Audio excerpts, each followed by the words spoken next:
Greetings, my friends. This is Maerlande. It's been a while, but I'm coming back to you with more Tactical Briefing 3 and turn number 38. You can see here in turn number 38 that there's action, serious action. First off, we'll just start reviewing my research. Got some evocation finished, so now I'm going to work towards completing Construction 6. Construction 6 is very important for boosters for blood magic. And a number of other things, but that's one of the clinchers. Another one is Boots of Youth, which really save on my old Magi. And then Thaumaturgy, I got a completion there, brought it up to level 3. I've done a little bit more summoning, some Blood Feasts, Jaguar Toads, and Jaguar Fiends. Nothing too much, and then some fights. So first off, battle in Holberg. Vanheim decided to try taking some province defense with some Hawks, Call of the Winds. Pretty weak spell generally, a bit on the pricey side as a remote attack, but he's kind of down to the wire, not many other options left. I'm not going to watch that fight, it's not of a great deal of interest to me. You can see I'm continuing some site searching, lots of slave hunting, so doing up the math here, looks like 1, 2, 3, 4 groups of 20, so 80 slaves a turn, ballpark. That's pretty good. I want to crank that up, but it's good for now. In Kratos, Vanheim attacked me with some clockwork shoulders. Not shoulders, soldiers. Wow. And a Van Jarl. That one might be interesting to just see how he scripted it. See if that Van Jarl's thugged up with some equipment or just leading them. Oh. Let's have a look. Clockwork soldiers are mindless and magic beings, so he's got to use a mage to lead them, which is a little bit on the awkward side. Let's zoom in a little. So he's got them pretty far back. Personally, I'm going to turn on the grid. That's kind of a mistake. I think he's got them about mid. I'm not sure if you folks have used clockwork soldiers, but they have this bizarre thing, exhaustion. So they take 15 fatigue a turn. Well, 100 divided by 15, get about 6 turns. A little more than that. What are we at there? Yeah, but that's about it. They're barely even going to get across the map before they run out. They only move 10. If you're going to use these things, you got to stick them right up front. So let's go and fast forward and watch the action. We got some action happening. Not much. What's going on here? We're a little bit stuck. There we go. Take it off pause. So here comes those soldiers. Look at that. One's crippled already. Oh, he tossed up some air elementals. Okay, well that's pretty sensible. Not a bad use of gems at all. And the clockworks, we'll zoom in. Okay, they got one more round and then they're done. So that was it. Kind of took out my front lines. And it did work for him, but I think it's the air elementals that really did the job. I've used clockwork soldiers. They're very cheap, especially if you can summon them using scaling summons with a high enough level of path. But you really have to stick them way up front, and their biggest advantage is resistance to everything.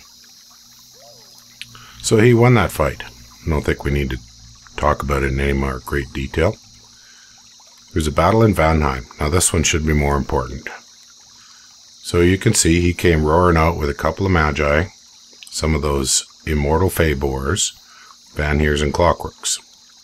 I had a huge pile of slaves to soak up damage, some flying sacreds, beast bats, and a few eagle warriors, and they took the brunt of my damage. And I'm curious to see how this fight went, so let's have a watch. Zoom in and see the action. Okay, let's hit pause. I think grid's good. You can see that the fiery imps are sort of causing a little bit of grief. Looks like I screwed up there. I left a few of them right beside one of my Nahalis. So they could put them on fire, which isn't really an optimal thing. I don't care if the fiery imps put my slaves on fire. They're garbage at best. And then my formation's pretty basic. On the far flank, I've got some Sacred Jaguars, which are undisciplined, so all I can do is kind of let them race forward, try to get towards the back lines, I hope. You can see there's slaves hanging around, kind of scattered all over, and then at the back, my flying squads. Over here, My opponent has got himself, I wonder if this guy's got anything. This Vanheim, he's got some gems, so I think we're going to see some air elementals. And this fellow here, gems and little tidbits left over from killing off Bogus and friends.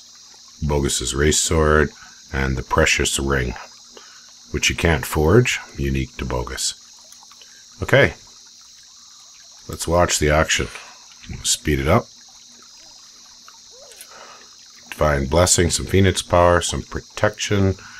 Protection causes some fire damage, and a whole pile of imps. Look at that. What an easy way to increase my combat capacity at very low expenditure.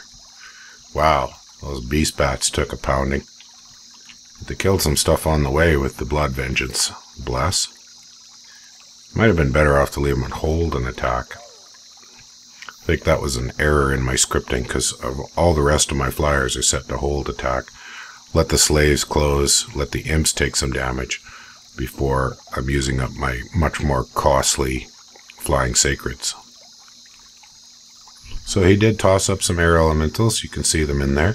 Now he's only doing the lessers, and they are only size 3. So they do have trample, but much less damaging. No, not damaging, but much less likely to affect things, although I don't think I have much in the way of big troops. Just take a quick look here. I can't remember what size ocelots are. Well, they're size 3, so they can ignore the trample of the air elementals. And there we go. They rush forward. Some fires from those fiery imps. Kind of easy. And he's going to get chewed up pretty bad. Banish. Yeah, that hurt. Did at least on the imps. Imps, their MR's not bad. Magic resistance of 13. But he is splashing some pretty hefty banish. Much better, though, on my sacreds. The ocelotls and the beast bats. 16 for the ocelotls. 15 for the beast bats. So banish is not going to affect them nearly as much. And as you can see, the casting AI made the choice to hit where it's most likely to do damage. So on the lower magic resistance units. And that's basically fight over.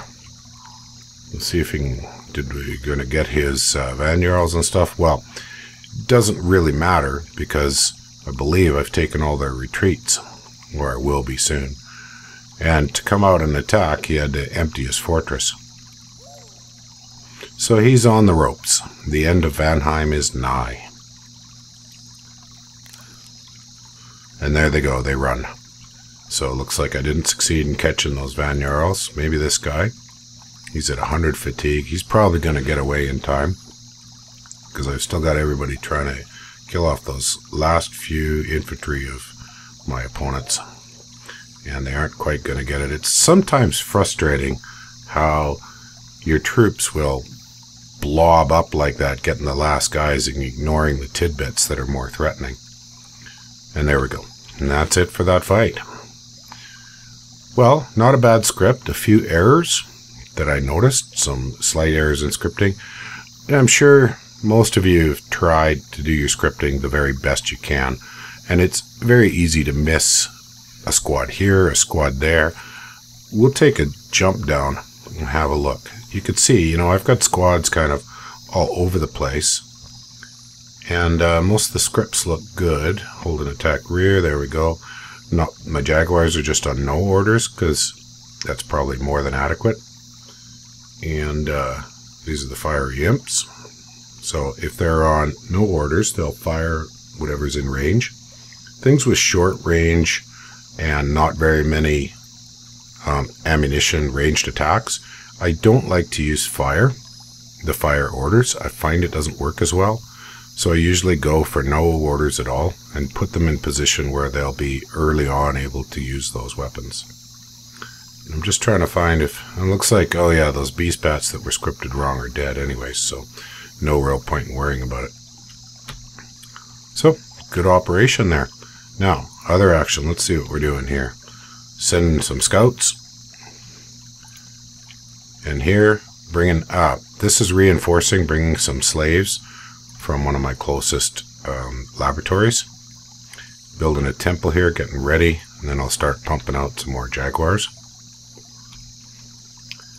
Over here, I've split this army up into a small squad of basically junk, just slaves. So I think the slaves can easily take out those clockworks. That'll cut off one of his retreats. And he's probably got the Vanheim scattered between these 3 provinces, those 2 that ran away. A little bit of help here, some divine blessing. Probably he's got a bottle of fire in a jar, so he can toss up a fire elemental if he wants. Gives him an option. Moving over here, we're going to reinforce that to stop him from retaking that province. And that should be quite adequate. We're using the Y key to help out. So we've got some blessings. Toss up a water elemental. He's got a water lens, gives him a free gem. And that elemental can help with just sort of soaking up some damage. Save me some grief. Back in the other areas, we've got folks reinforcing, moving up scouts, moving slaves around. And that's the majority of this turn. You can see I've spent all my money. I've spent it on magi, and magi. I can't even afford to max out my Mictlan priests everywhere. Well, the temple was 400 gold. So that's pretty critical. What jaguars I'm buying up close to the front lines. And infrastructure is very important. So putting up some infrastructure wherever I can. I'm running on to my fairly typical 12-minute mark. I'm not going to do 2 turns because we had some good fights to watch, some serious action. And for those who want to look at this in more detail, files will be available on my Google Drive. Go to my thread on Desura, and you can find the link there in the first post. Have a good one, my friends. Goodbye.